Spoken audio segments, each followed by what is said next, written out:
Michelle's Seat at the Table is a podcast about leadership, community, and the conversations that shape us.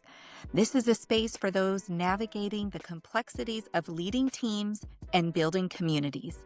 So whether you're finding your voice, building a team, or simply looking for a place where you belong, there's a seat here for you. Pull up a chair and join me, your host, Michelle Radney, at the table. I'm glad you're here. In leadership and in life, authenticity builds trust. People connect with what feels real.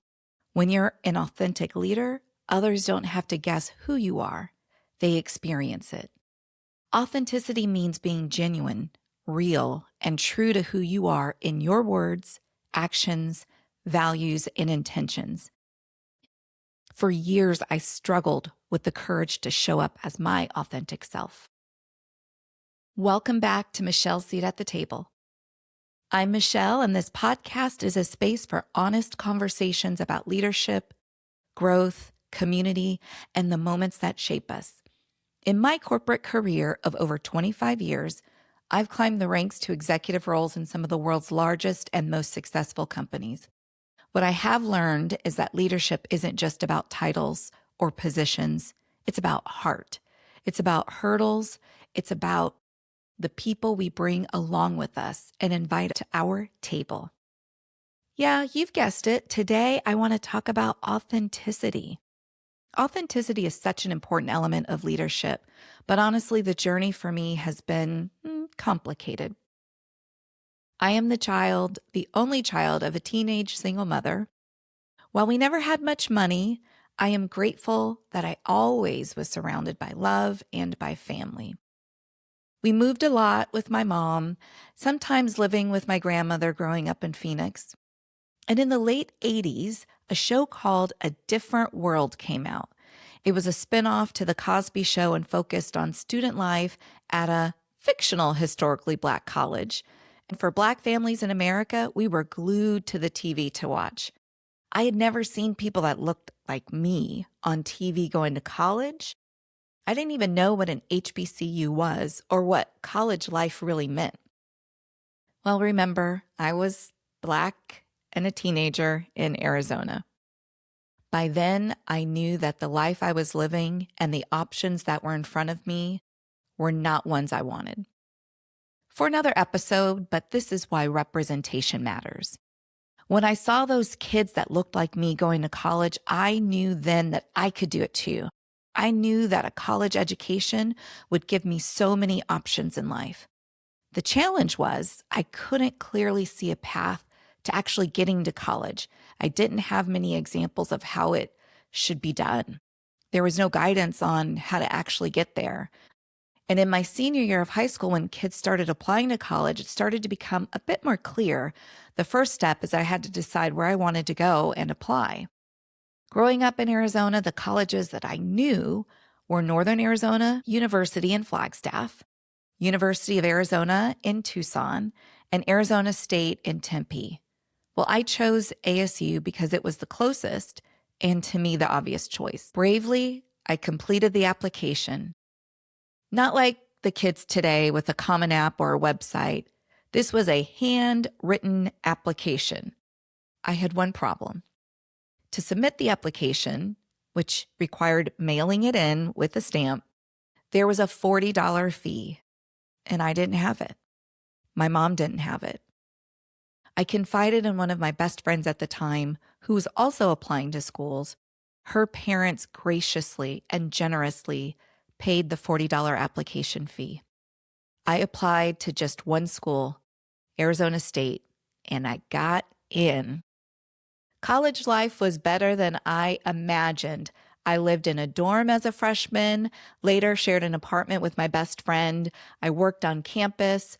I pledged a sorority. So much love to the women of the Alpha Kappa Alpha Sorority Incorporated. Shout out to the D9 out there. But fast forward 4 years, I graduated with a degree in communication and a minor in marketing. I was eager to get a job and to make some real money, finally. I remember the job offer clearly. It was one of the best days of my life. I said yes without hesitation.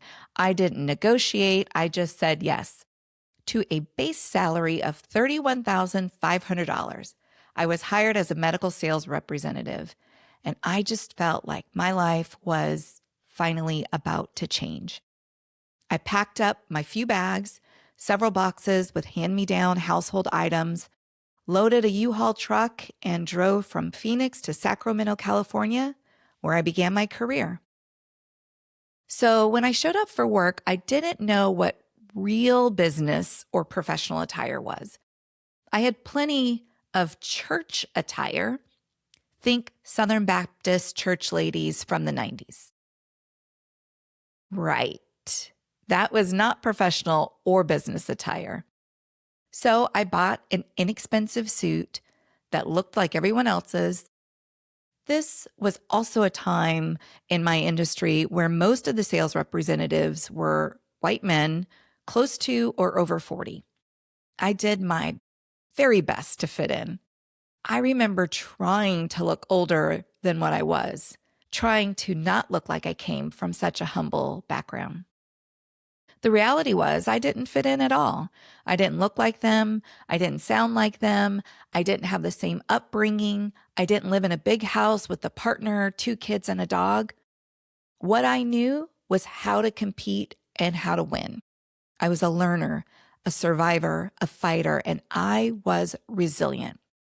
Looking back to the earlier years of my career, I carried so much shame. I didn't want people to find out about where I'd come from. As I got older and more experienced, I realized that my peers and my team members wanted to know more about me, the real me. I started to peel back the layers. I learned that what made me different, my experiences in life and at work, were actually my competitive advantage and a strength. I finally started taking the masks off. The more I showed up as myself, the better leader I became, the stronger my relationships became. I'd spent years trying to hide these parts of me, trying to separate who I was at home from who I was at work, and it was exhausting.